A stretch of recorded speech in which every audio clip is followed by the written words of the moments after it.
Ressurreição e Vida, capítulo 4, O Sonho de Starzi. Nota explicativa 28.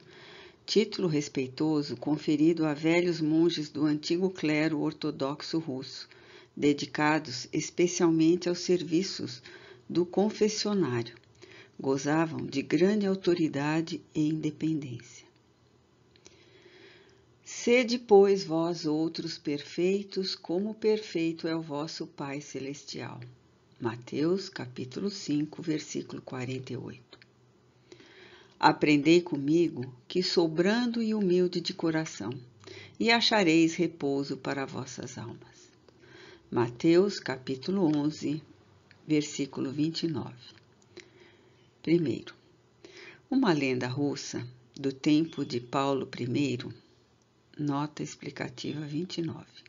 Paulo I, 1754 a 1801, imperador da Rússia, filho de Catarina II, a Grande e Pedro III. Nasceu e morreu em São Petersburgo.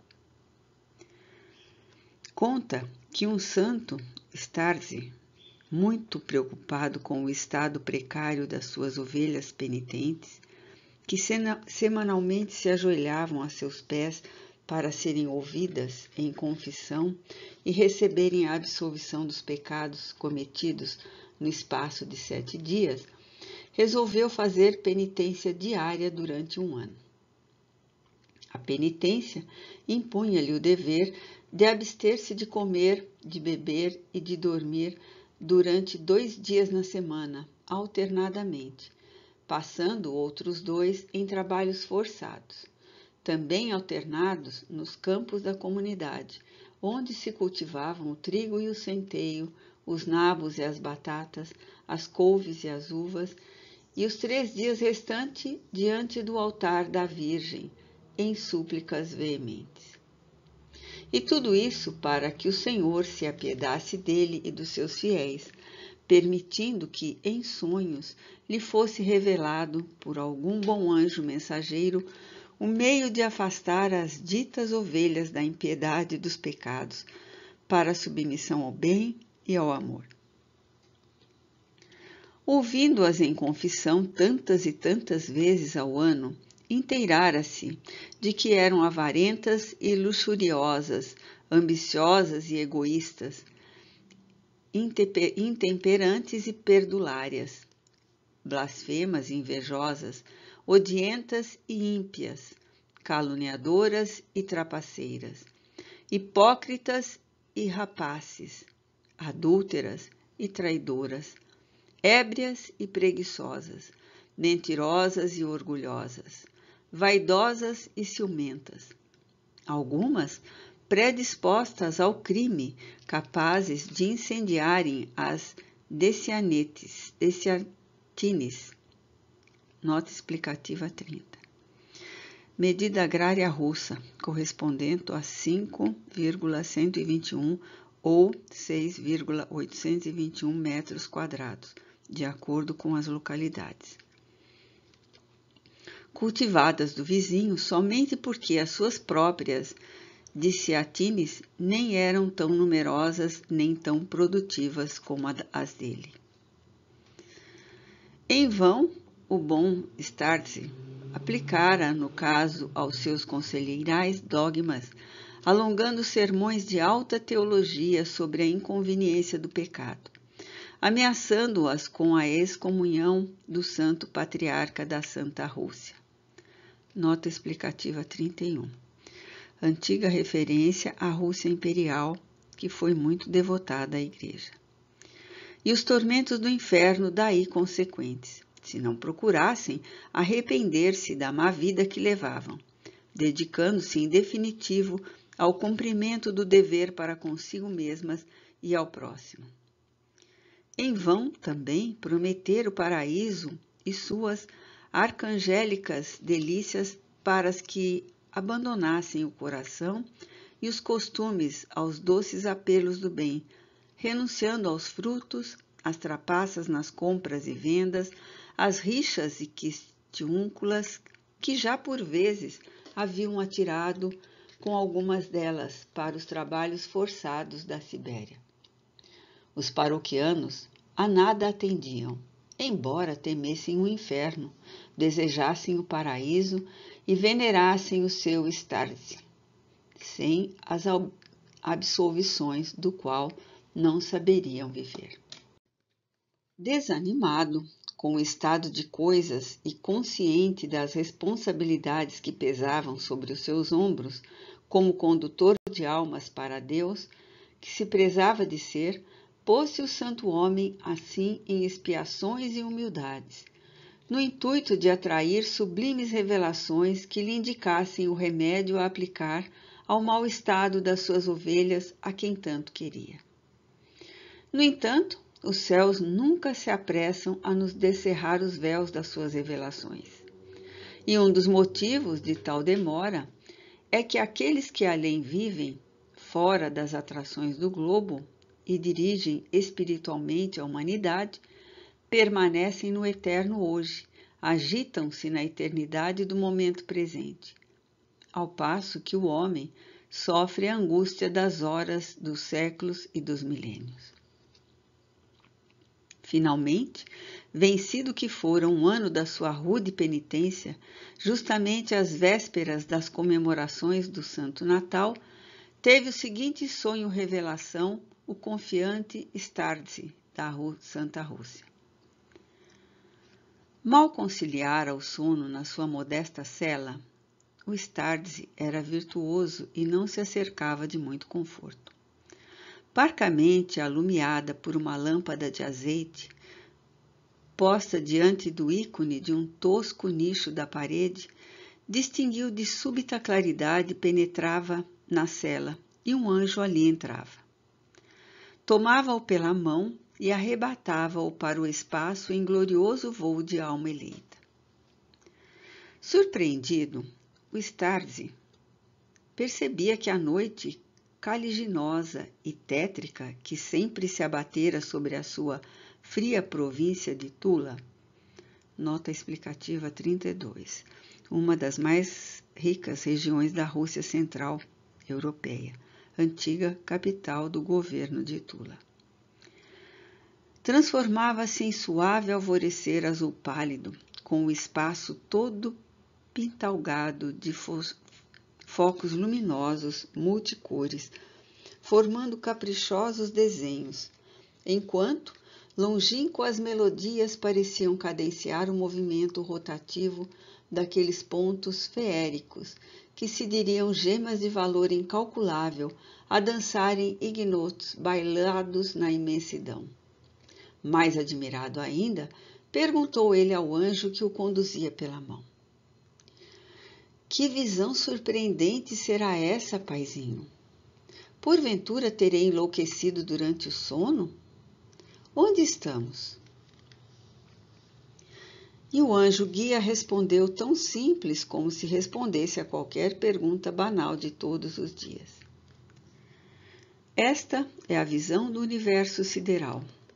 Estes pontos luminosos, distantes da Terra, muitos bilhões, trilhões, sextilhões de léguas, são astros poderosos de força, de vida, de calor, de atração e repulsão e equilíbrio, de harmonia e magnetismo divino. São os sóis que povoam o infinito, as estrelas, centro de gravitação que comandam e dirigem os mundos habitados pelas humanidades, filhas de Deus. São os satélites que, por sua vez, representam outras tantas estâncias de vida, de beleza, de harmonia sem fim. São também os sistemas planetários, famílias por vezes numerosas de astros, e são as constelações, joias da criação suprema, e as nebulosas, continentes que se formam nos abismos do universo, onde turbilhões de sistemas, de sóis, de planetas, de estrelas feéricas, de fluidos cósmicos e matérias ígneas, em elaboração ininterruptas, preparam galáxias futuras, onde rebrilharão novos sóis, novas constelações e mais decilhões e centilhões de planetas em reproduções sempiternas para a glória de Deus. E em todos eles também existem vida e trabalho, progresso e evolução, equilíbrio e leis. Humanidades que fruem, delícias que amam, mas que também erram e sofrem e expiam pecados, que batalham contra as próprias paixões, desejosas de vencerem a si mesmas para se ofertarem ao bem, que reparam erros e se redimem por meio do amor e do trabalho. Isto é o céu. Vejamos, pois, através do céu. Mais que admirado, porque deslumbrado, o bom homem, ou a sua alma, indagou ingenuamente, duvidando da realidade da grande aventura em que se via envolvido. Então estamos mesmo no céu? Pois estamos no céu, repetiu o anjo. Mas, voltou Starzi, embaraçado. E onde se encontram o trono do Pai Eterno e as 11.000 virgens da sua corte, os anjos, os arcanjos, os querubins e os serafins e os outros santos? Sorridente com a mesma simplicidade, tal se habituado estivesse à mesma indagação diariamente, retornou o guia paciente. Este mesmo é o trono do Eterno, o universo sideral. E as virgens, os anjos, os arcanjos, os querubins e os serafins e os outros santos somos nós mesmos, depois de termos dominado nossas más paixões. São todos aqueles que já compreenderam plenamente e assimilaram com boa vontade as leis de Deus e suas determinações, unificando-se com o bem. Paizinho, essas angelicais personagens não são, então, seres à parte na criação, especialmente criados para servirem e glorificarem a Deus Pai na sua corte? Não, pois não são. Sendo a suprema justiça, Deus criou todos nós iguais uns aos outros. Isto é, partindo de um mesmo princípio para alcançarmos a mesma finalidade, porque dotados todos com a mesma possibilidade de vitória. Sua glória é a criação. Somos nós todos a sua glória. Nós que atingiremos culminâncias futuras de semideuses, porque justamente somos sua imagem e semelhança. Digo-te mesmo, em verdade, que sempre que utilizaremos nossas faculdades, essências dos atributos dele próprio, em sentido do bem, estaremos glorificando o Senhor, seremos anjos e arcanjos. Haviam chegado a determinado local do universo infinito, sítio indescritível, onde o elemento era a luz consorciada ao amor. Outros celestes guias se aproximaram, dispostos a concederem aulas a outros tantos Startzes, a filósofos, a pastores de almas, a professores, a pensadores e a pais e mães de família, que ali igualmente se encontravam graças a um sonho idêntico ao dele. O Startze viu então, admirado no desenrolar da aula, que o tempo retrocedia. Tanto retrocedia o tempo, tanto e tanto, que a Terra voltava atrás na idade e que, em vista disso, chegara ao ponto em que Jesus Cristo ainda não descera até ela para ensinar aos homens a sua doutrina de reeducação para a possibilidade da salvação.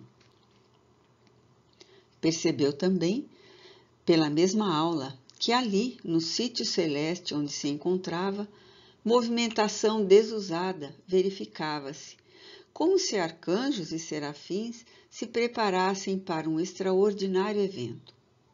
E observou um grupo de seres da mais alta elevação, aqueles justamente que se entenderiam como as virtudes celestes originárias do próprio Ser Supremo e que adornam o coração de Jesus desde o princípio das coisas, desde antes mesmo da criação da terra. Estes seres que encarnariam as virtudes eram a fé, a esperança, o amor, também chamado caridade, a humildade, a paciência, a justiça, a razão, o dever, o perdão, a misericórdia, a bondade, a beneficência, a compaixão, a abnegação, a renúncia, a temperança, a perseverança, a dedicação, a lealdade, a sinceridade, a sabedoria, a doçura, a mansidão. Estes rodeavam Jesus, eram a sua comitiva pessoal, seguindo-o para onde quer que ele fosse, e o velho confessor ouviu o seguinte debate entre eles. Nosso amado Senhor, far-se-á homem por bem querer a seus irmãos menores que encarnaram e aos quais prometeu ao Todo-Poderoso Criador educar e, consequentemente, elevar a glória do seu reino de luz? Principiou o amor, preocupado sempre com o bem-estar alheio. Consta-me que ele, o bem-amado, habitará certo planeta de um pequeno sistema solar da Via Láctea, aquela nebulosa imensa e graciosa de sóis tão belos. Adveio a esperança, comumente otimista e amável, cheia de boa vontade. Sim, é verdade que o bem-amado seguirá para lá muito breve. O planeta chama-se Terra. É pequenino e pobre, e a julgar pelas suas estreitas dimensões, pelas modestas dimensões do sistema solar a que pertence e do local restrito que a nebulosa, denominada Via Láctea, a qual pertence, ocupa nos abismos do universo sideral, deve ser insignificante e muito novo. No entanto, é certo que se trata de mais uma joia do mesmo universo a que todos pertencemos, porque nosso Criador e Pai somente realiza o que será imensamente precioso, útil, belo, magnífico. Ponderou a sabedoria, cujo espírito positivo e esteio poderoso da humanidade em qualquer tempo e em qualquer situação. Pertencemos ao bem-amado Mestre, somos virtudes suas. Havemos, portanto, de partir com ele na sua próxima peregrinação ao planeta denominado Terra. Justo será, pois, que investiguemos esse mundo novo da Via Láctea, que ainda nem conheceu um Redentor, que o examinemos e apreciemos, observando as possibilidades que nos poderá oferecer, uma vez que ali desempenharemos espinhosas missões sob o critério do nosso bem-amado e sobre o coração da humanidade que nele habita. Proponho, pois, que o visitemos agora e lá esperemos o Mestre, inspirando o coração dos homens, assim suavizando a asperidade da sua missão. Interveio a razão, sempre grave e prudente. Sim, partamos. Visitemos a terra. Aplaudiram as demais virtudes. E um bando resplandecente de seres formosos como arcanjos pôs-se a volitar pelo espaço sideral à procura da nebulosa Via Láctea, em que o planeta, que receberia o bem-amado, deveria, desde milhares de séculos, pois era muito novo, estar fazendo o giro em torno do seu foco gerador, chefe do sistema planetário a que pertenceria. Partiram, e por onde passavam, uma esteira de luz ofuscante assinalava sua presença, enquanto hosanas se faziam ouvir, como se a própria criação os homenageasse com as suas vibrações eternamente melodiosas.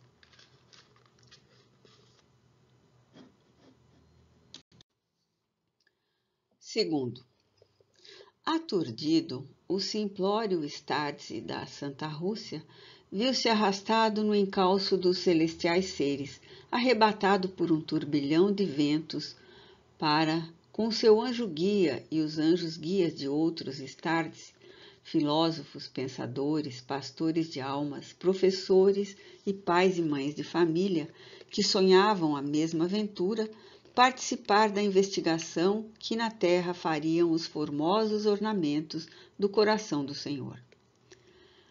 Pelo trajeto, cada anjo guia ensinava a seus protegidos a admirarem a obra do cosmos.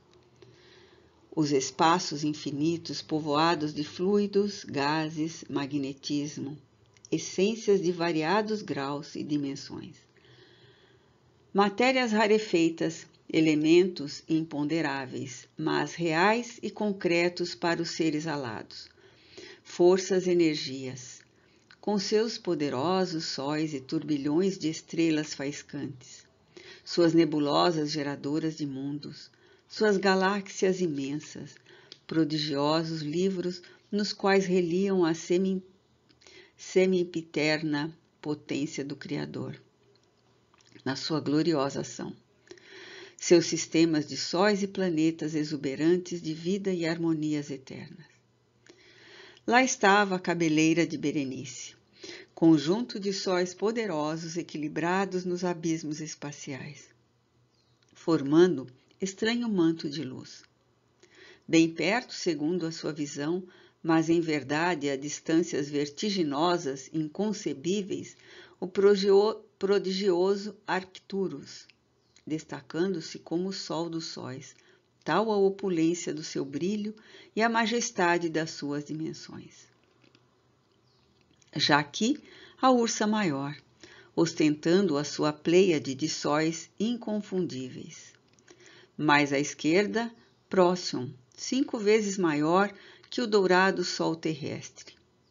Castor e Pólux, da constelação dos Gêmeos, enquanto Vega, o sol branco azulado da constelação da Lira. Nota explicativa 33. Constelações do hemisfério boreal. Indica subitamente a aproximação daquilo que procuravam, a Via Láctea. Eis, porém, Capela ou Cabra, já nos rebordos da Via Láctea, 4.100 vezes maior que o Sol terrestre, astro-chefe dos mundos formosos e atraentes, o qual Startse compreendeu com mansão de progresso incessante, de fraternidade inalterável, onde a ciência atingiu proporções inconcebíveis ao cérebro humano. E eis ainda Betelgeuse e Bellatrix e Órion, eis milhões e bilhões de astros fulgurantes, Sírius, várias vezes maior que o Sol, e Canopus, nota explicativa 34. Sírius e Canopus, astros de primeira grandeza do hemisfério austral. Equivalente a milhares de sóis terrestres reunidos, e outros e mais outros que fantasticamente se multiplicavam aos seus olhos deslumbrados a cada nova indicação do celeste Cicerone. E como poderia esse pobre ser encarnado, mesmo em sonhos, apreciar devidamente, sem um explicador, essa poeira feérica de mundos brilhantes que se agitam e voluteiam no espaço em derredor do seu foco de atração? Finalmente penetraram a Via Láctea, para onde se destinavam. Lá estavam, em seu seio, fulgindo entre milhões de sóis, Deneb e Altair, Regulus e Aldebaran, sublimes de força e beleza. Nota explicativa 35. Panorama de estrelas de primeira grandeza do hemisfério boreal.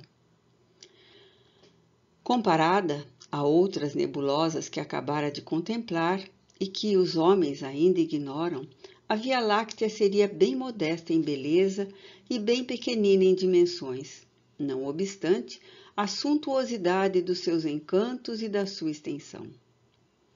O pobre mortal, porém, ou a sua alma, extasiou-se ante a sua grandiosidade, contemplada de perto por meio das percepções espirituais, perturbando-o a imensidão dos seus arrebatadores sistemas de astros e planetas.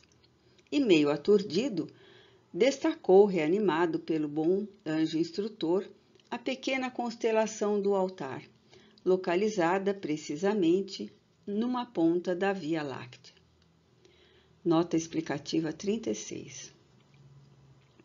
A extensão e grandiosidade da Via Láctea poderá ser concebida pelo cérebro humano, imaginando-se que a luz, percorrendo 300.000 km por segundo, levaria cerca de 100.000 anos a percorrê-la de um extremo ao outro, segundo cálculos astronômicos.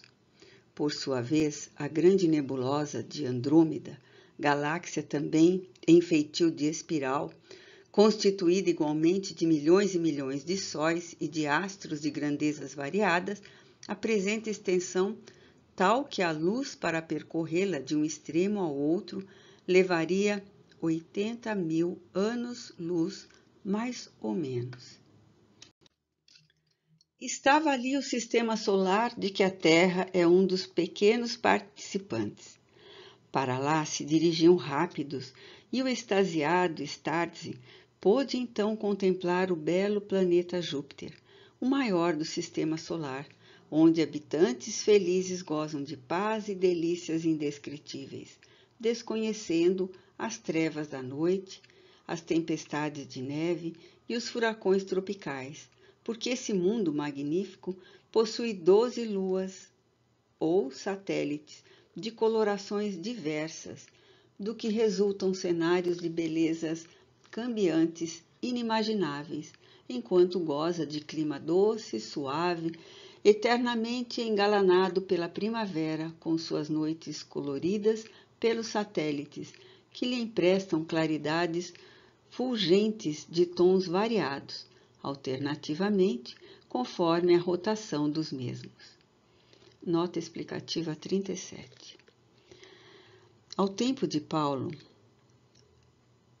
I, 1754 a 1801, certamente que as descobertas astronômicas ainda não teriam localizado todos os planetas do nosso sistema solar, nem a cifra atual dos seus respectivos satélites.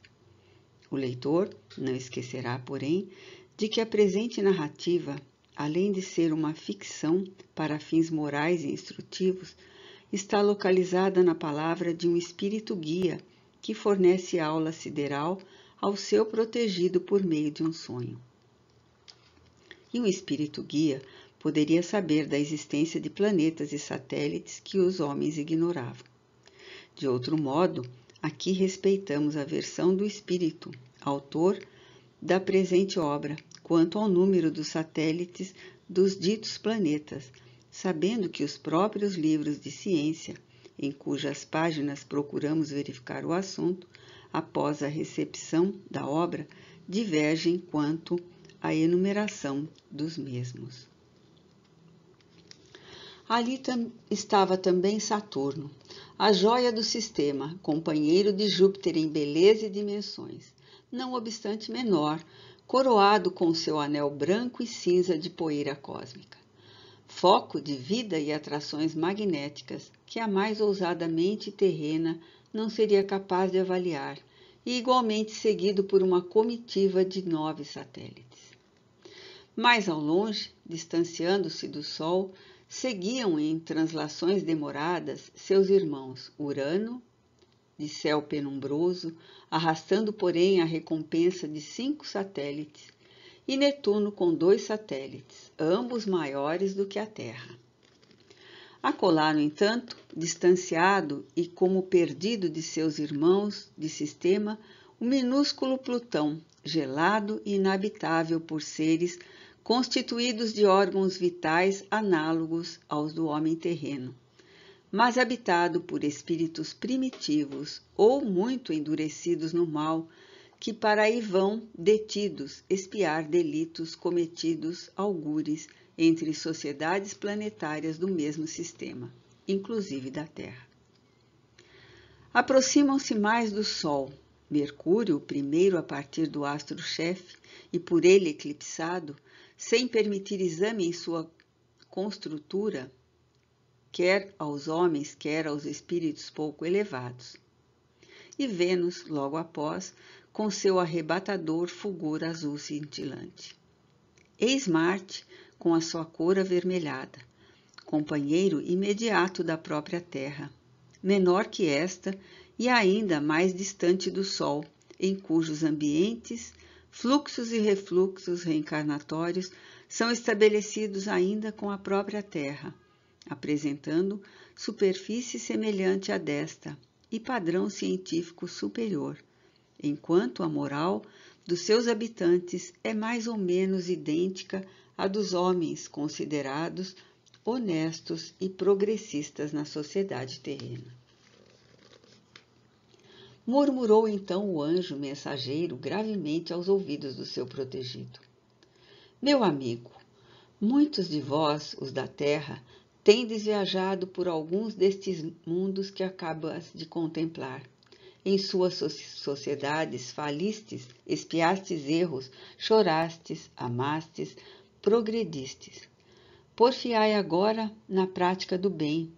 Iluminai vossos espíritos com o aprendizado do saber, para que dentro em breve se descerrem para vossas futuras migrações planetárias os abismos que vos separam de Júpiter e de Saturno, os mais belos e felizes desta pequena família do vosso sistema, a par de Marte, sempre algo mais pacífico do que a vossa Terra.